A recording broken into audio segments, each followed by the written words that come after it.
Salofalava, this is Pacific Waves from RNZ Pacific.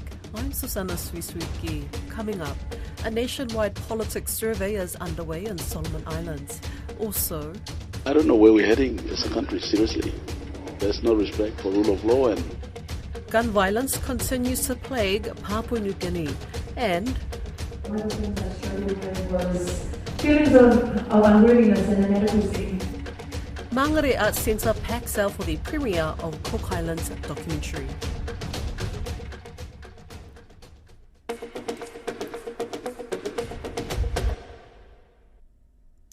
The Solomon Islands National University and the Australian National University are conducting a nationwide survey of politics in Solomon Islands in and around the election on Wednesday. They are one of the multiple observer groups in the country, including from the Melanesian Spearhead Group and the Pacific Islands Forum, but none of them have as many people in field for as long as the university collaboration. Koroi Hawkins spoke with the team leader of the ANU-SINU Election Observer Group, James Batley, who has historical connections to the country, having previously served as one of the heads of the Australian-led Regional Assistance Mission to Solomon Islands. That's right. The two universities are mounting really quite an extensive observation exercise. We've got teams in 15 different constituencies right around the country, or in most parts of the country, and our teams will be in the field for up to 3 weeks.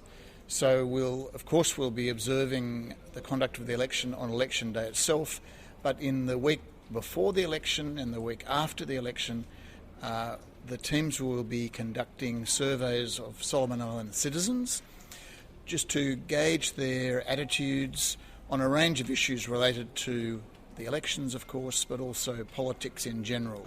So we're using this with the ANU and Solomon Islands National University colleagues as a way of conducting research into attitudes across the country. We did a similar thing in 2019, so we're excited this time that when we get our results in and we're able to analyse them, we'll be able to see the trends between 5 years ago and now, and whether people's views are evolving, what their perceptions are. That will involve a lot of work and a lot of analysis because we collect an enormous amount of data. I think we will probably do a survey of around 5,000 Solomon Islanders in the time our teams are in the field. So it's a very big sample and it will be very helpful, I hope, to the electoral authorities here in Solomons, and we've discussed that with them, and also to the university here. It really helps Solomon Islands academics get into the field and do some really good research, and they're very happy about that as well. Are there some key findings from the last survey that that stood out for you that you remember? Well, certainly last time we had found that the election was technically run very professionally. We didn't detect any serious problems with the conduct of the election on the day itself. Most people, there was no real violence. The people who lined up to vote, it was very orderly and relaxed. We noted in our last report a phenomenon of voters moving from one area to register in a different constituency, and we did some analysis about why people might do that, and so that's something we'll be looking at again this time around. Again in 2019, a lot of Solomon Islanders talk to us about the relationship that they have with their members of parliament and the role that constituency development funds play in that relationship. So again, that's something else that we'll be looking out for. We ask questions about people's attitudes to women in politics, whether there should be more female members of parliament, and a range of other questions. With the RCDF, or whatever the new acronym is now with Beijing, a big portion of it is development budget funding, right? It's only a component that is actually foreign funded, but it seems the narrative that I keep hearing around here and around the place is that China funding this, that was formerly funded by Taiwan, but it's actually a big chunk of the development budget of the country, right? Yeah, most of the funding for constituency funds comes from Solomon Islands' own sources. That's up to 75-80%. So the funding that Taiwan used to provide and the funding that China is providing now is really only a small proportion of the overall funding for constituency funds, and it's a point to remember. Yeah. For this particular election, obviously the first joint one, anything apart from that's different? There's been a few electoral amendments as well. Other than the joint election, anything noticeably different for you? No, look, I don't think so. It's interesting that the joint election is being held. Obviously, that's part of what observers will be looking at. I understand that the votes for the provincial elections and the Honiara City Council will be counted before the national elections. So that will keep everyone on tenterhooks who's waiting to see the outcome of the national elections. But of course that will happen in due course, and I can't talk about that in advance. We'll have to wait and see how all that counting goes on the day.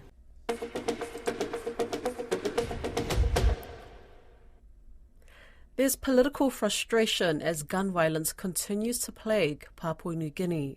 It's prompted the Papua New Guinea government, the UN and EU to organise a conference to evaluate and discuss the problem. Scott Waire and Whina Whanua reports.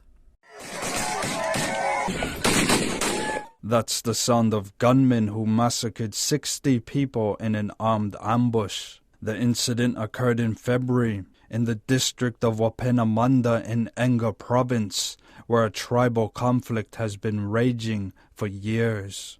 The shocking tragedy has increased domestic and international pressure on Papua New Guinea's government to urgently address gun violence in the country. On Monday, the UN organized a conference bringing together experts from the EU, the UN, the PNG Defence Force to discuss the proliferation of firearms. RNZ Pacific correspondent in Papua New Guinea, Scott Waide, says the goal of the conference is to formulate a policy that would address PNG's gun crisis. The idea is to develop a strategy to control the widespread use of rifles, guns and pistols and all that in the communities. And hopefully by the end of the 3 days, there'll be some sort of strategy document or a draft in place that they will take to government. Among the officials in attendance is Papua New Guinea's Law and Order Parliamentary Committee Chair and Koroba Kopiago MP William Bando. Mr. Bando, who is a victim of gun violence himself, wants the government to act promptly to curb gun violence and says the situation is dire. I don't know where we're heading as a country, seriously. There's no respect for rule of law, and who should be the ones equipped with firearms? Are the security forces? Or are we going to allow civilians to be carrying firearms and the security forces walking around side by side, both armed?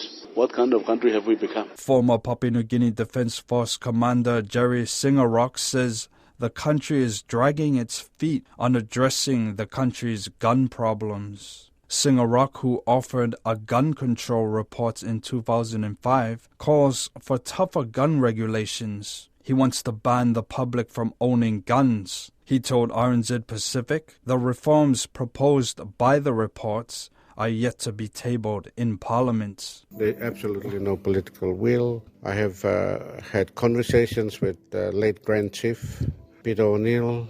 I've made reference to the current Prime Minister and the last government, this government, and there has been no response. There's no ownership of the gun issue. The country is bleeding. The country is struggling. William Bando supports Singarok's report and backs calls to ban gun ownership. Bando has in the past called on the public to surrender firearms. 2005, Jerry Singarok, Major General, put an extensive report on that. And if you read through it, It's only for our government to implement a lot of those recommendations, which will help our police implement the removal of small arms and firearms throughout Papua New Guinea. We need to make a decision. We need to get an outcome and not talk about it anymore. According to the Global Organized Crime Index, Papua New Guinea has the second highest crime rates as of 2024. The highest is Venezuela.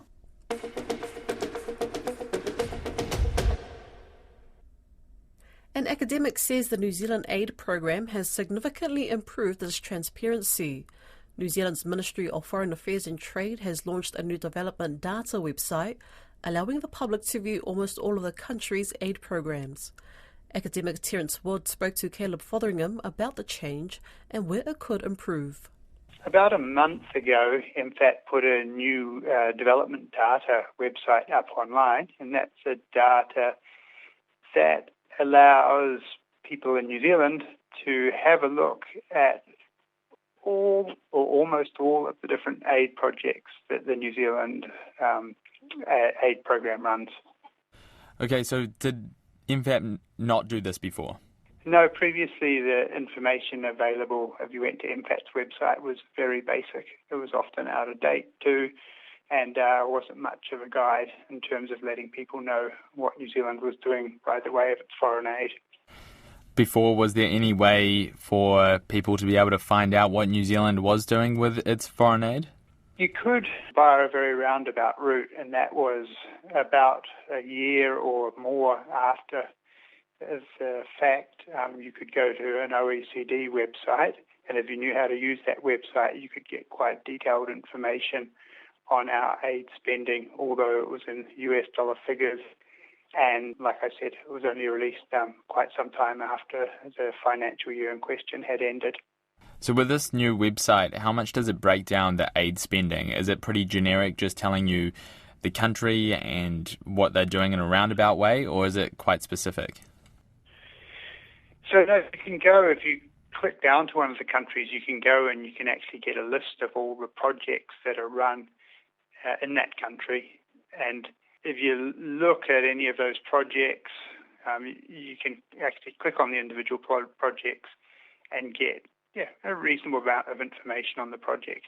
It's not everything you might want to know. It's not really there's no information about how successful the project has been or the like, but nevertheless, it gives you a pretty good idea of what each of the individual projects is trying to do in any particular country. Could the website be any better? Yeah, so the big problem with the website is actually not so much the detailed data, but the high-level data. Ideally, what you'd want a website like this to do is to provide you with numbers on how much aid we've spent in each individual previous financial year, how much we anticipate we'll spend this financial year, how much we're budgeting on spending next financial year and maybe the following 2 financial years. So that sort of high-level information, which would enable you to get a good sense of trends in overall New Zealand aid over time, is missing. There's an attempt to provide you with some of that information, but it just gives you numbers from last financial year and then compares them with the previous 5 financial years in one great big lump sum. So that's sort of no use whatsoever if you're trying to track trends, high-level trends in New Zealand aid. With New Zealand aid, when you compare it to the rest of the world, what are we like? Do we give our fair share? No, the short answer to that question is no. We're not a particularly generous donor. If you look at the standard metric of aid generosity, which is aid as a share of gross national income, we fall, well, we're not as bad as Australia, but we're in the bottom half of the league table. We're not nearly as generous as some Northern European donors in particular. So things, I guess, could be worse, but they could also be better. We could be quite a lot more generous. And it's probably worth reminding your listeners that in New Zealand aid as a share of total government spending is less than 1% or almost 1% of the total government spending. So it's not like we make a huge sacrifice. Only 1 cent in every dollar of New Zealand government spending goes as foreign aid at present anyhow. Do you think with a website like this, New Zealand could be put under pressure a little bit to give more because more people will be able to understand and see the information? To be honest, I think that will only really happen if you have a concerted campaign by civil society designed to educate the New Zealand public about just how little aid we give. This website is certainly useful for people both in New Zealand and in the countries where our aid goes to if they want to find out sort of details on specific projects. That's what it's great for. It's a real step forward in transparency.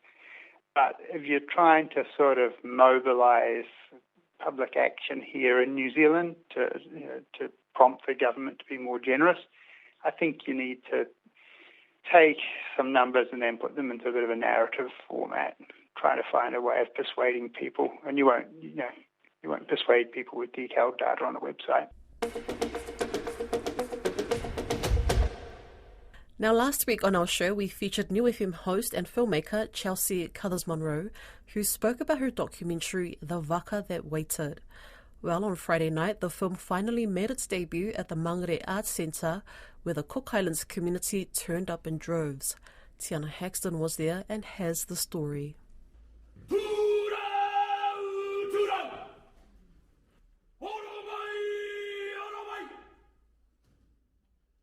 Chelsea Cathers-Munro was subjected to backlash and harsh online comments in response to a cultural piece in 2019, leading her to vow she would never do anything cultural again. However, she decided to push through and reclaim her cultural identity. She spent 3 years exploring her heritage and admits it was a difficult journey. One of the things I struggled with was feelings of unworthiness and inadequacy. And so halfway during this documentary, there are a lot of voices that were still quite discouraging, and I had dropped it about 2 years ago, and I said, I don't want to finish it. I'm not worthy to be the one to carry this story. Once she overcame these feelings, Chelsea sees the journey became the most healing experience of her life. She was filled with emotions and pride as she presented her documentary, The Waka That Waited, to a packed audience. This, to me, is such a pivotal moment. If you had told me a couple of years ago that I'd be here and I'd be filled with a room of Cook Islanders, and to be able to say that I belong and I know I'm meant to be here, I'm part of this, I wouldn't have believed it back then. As the end credits rolled, she received a standing ovation from the audience. Amongst them was the former Minister for Pacific Peoples, Aupito Williams-Sio. Aupito praised Cathers-Munro for her bravery to share her story of disconnect from her culture as a New Zealand-born Cook Islander. We need these stories. We need these stories to remind the generation of Aotearoa New Zealand where you come from, your roots, the experiences that are captured in the old sayings. His comments were echoed by many of the Cook Islanders in attendance, young and old. Chelsea Cathers-Munro is currently planning on returning to Rarotonga to share her documentary with the local community.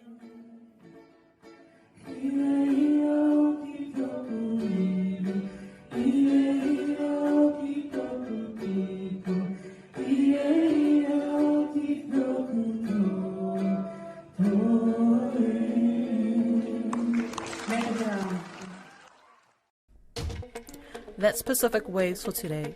To listen back, head over to rnzi.com/programs. We're also on Spotify, Apple and iHeartRadio.